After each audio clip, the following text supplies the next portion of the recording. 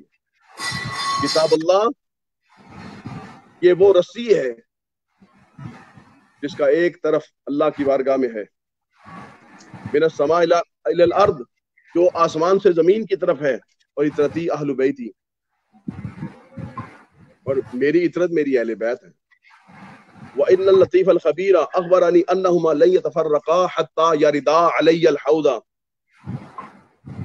اور اللطیف الخبیر یعنی رب کائنات نے مجھے اس بات کی خبر دی ہے کہ ان دونوں کا تعلق ایسا پکا اور مضبوط ہوگا کہ لن یتفرقا، کہ یہ دونوں جدا نہیں ہوں گے، حتی یردا علی الحوض، حتیٰ کہ یہ دونوں میرے سامنے حوض پر اکٹھے آئیں گے.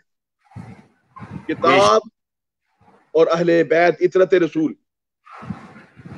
یہ دونوں جدا نہیں ہوں گے، یعنی سرکار سے لے کر قیامت تک جدا نہیں ہوں گے، اور ان کے ساتھ رہنے کا سلسلہ کیا ہوگا حتیٰ کہ قیامت آ جائے گی. سرکار دو عالم حوض کوثر پر ہوں گے، کتاب بھی آئے گی، اہل بیت بھی آئیں گے،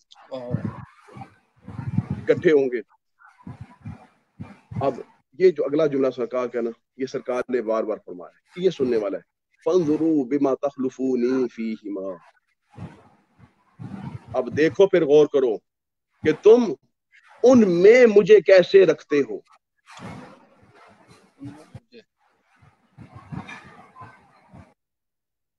سرکار نے فرمایا کہ میں تو پردہ کر جاؤں گا، یہ میری اولاد ہے جن میں تمہارے پاس چھوڑ کے جا رہا ہوں، اور تمہیں بتا کر جا رہا ہوں ان کے ساتھ رہنا تو تم کبھی گمراہ نہیں ہوگے. یہ ہے میری اہل بیت، ان کے ساتھ رہنا کبھی گمراہ نہیں ہوگے. اب میں دیکھتا ہوں کہ تم میری حفاظت ان میں کیسے کرتے ہو. اور یہ سرکار نے بار بار یہ بات ہے کہ میرا تم خیال ان میں کیسے رکھتے ہو. سرکار دو عالم صلی اللہ علیہ وسلم نے بتا دیا. اب اگر تم گمراہی سے بچنا چاہتے ہو تو وہ دو چیزیں، کتاب اور میری اطرت، میری اہل بیت، میرے گھر والے، ان سے تمسک کرو گے تو کبھی گمراہ نہیں. یہ جتنی کتابیں میں نے آپ کے سامنے رکھی ہیں ان سب کے اندر مختلف الفاظ کے ساتھ یہ موجود ہے. وقت میں اپنا قلیل سے قلیل کرنا چاہتا ہوں اور جلدی بات ختم کرنا چاہتا ہوں. آج جمعے کا دن تھا اور ٹائم ٹیبل آپ کو پتہ ہے جمعے کے دن تھوڑا مختلف کرنا پڑتا ہے. بات کو مختصر کرتے ہوئے اتنی بات صرف عرض کرنے لگا ہوں کہ دیکھیے ہدایت کا معیار بتا دیا اہل بیت سے، قرآن ہے. قرآن تو ہدایت کا معیار ہے اس لیے کہ وہ اللہ کا کلام ہے اور وہ بے عیب ہے. اہل بیت کو ہم کس طرح مانیں؟ اہل بیت میں کوئی اچھے لوگ ہیں، کوئی گنہگار ہیں، ہم کس طرح سمجھیں کہ ان سے ہدایت لی جا سکتی ہے، ان کے پاس جائیں اور ان سے ہدایت حاصل کریں، ان سے تمسک کریں تو ہمیں ہدایت مل جائے گی، ہم صحیح راستے پر ہوں گے. اس کے لیے پہلے تو یہ قاعدہ آپ سمجھ لیجئے کہ آپ پورے قرآن سے ہدایت لینا چاہتے ہیں، آپ کو قرآن کی آیات کے ناسخ اور منسوخ کا علم ہے، قرآن کے محکم اور متشابہ کا علم ہے، قرآن کے مجمل اور مفصل کا علم ہے، قرآن کے مشترک اور مول کا علم ہے، قرآن کے عام اور خاص کا علم ہے، قرآن کی حقیقت و مجاز کا علم ہے. تو کدھر چلا پھر قرآن سے گلے ملنے کے لیے؟ قرآن سے بھی ڈائریکٹ ہدایت نہیں پا سکو گے، اس کے لیے بھی کوئی استاد چاہیے. اور وہ استاد کون ہے؟ وہ قرآن پڑھے تو آپ کو پتا چلے گا. جب بھی رسول اللہ کے بارے میں بات ہوئی ہے، لقد من اللہ علی المؤمنین اذ بعث فیہم رسولا من انفسہم یتلو علیہم آیاتہ ویزکیہم ویعلمہم الکتاب والحکمہ. یاد رکھیں قرآن اگر اکیلا ہدایت دے سکتا ہوتا تو رب اس قرآن کو کسی پہاڑ پر اتار کے کہتا جاؤ اٹھا لو اور پڑھ لو اور ہدایت حاصل کرو. صرف قرآن سے ہدایت نہیں ملتی، قرآن کے لیے معلم چاہیے، ٹیچر چاہیے جو قرآن کی آیات کا بتائے کہ یہ قرآن کا مطلب، اور اس کے لیے اللہ کے رسول تشریف لائے. جب وہ پردہ فرما رہے تو اب سرکار بتانا یہ چاہتے ہیں جیسا قرآن کی ٹیچنگ میں کرتا تھا نا. یہی وجہ ہے صحابہ کرام بیٹھے ہوئے، سرکار نے فرمایا میں وہ ہوں جس نے تنزیل قرآن پر، قرآن کے نزول پر لوگوں سے جنگ کی ہے. ایک بندہ وہ ہے جو تعویل قرآن پر لوگوں سے جنگ کرے گا اور لوگوں کو صحیح راستے پر لائے گا.